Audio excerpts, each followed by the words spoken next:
महाराष्ट्राच्या राजकारणात विधानसभा निवडणुकीनंतर जणू काही महाविकास आघाडीच सत्तेवर येणार आहे या स्वप्नामध्ये मुख्यमंत्री पदाचा जाहीर करावा यासाठी उद्धवजी ठाकरे आग्रही आहेत। काँग्रेसवाले म्हणतात की ज्याचे आमदार जास्त त्याचाच मुख्यमंत्री होईल आणि शरद पवारांनी काल एक धूर्त डाव टाकला। ते म्हणतात मुख्यमंत्री पदासाठी आमच्यात कोणी आग्रही नाही।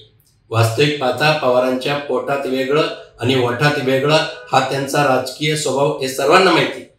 पण मला उद्धवजी ठाकरेंच्या बाबतीत मला एक सांगायचं आहे की सुलोचना चव्हाणची एकेकाळी एक लावणी प्रसिद्ध झाली होती। त्या लावणीचे बोल आहेत, पदरावरती जरतारीचा मोर नाचरा हवा। विधानसभा निवडणुकीत सीएम पदाचा चेहरा मला बनवा, गबाई मला नेसव शालू नवा, गबाई मला नेसव शालू नवा। अशा प्रकारे मुख्यमंत्री पदाच्या खुर्चीवर बसण्यासाठी हळद लावून तयार असलेले उद्धवजी ठाकरे यांची गत या लावणीप्रमाणे झालेली आहे हे मात्र नक्की।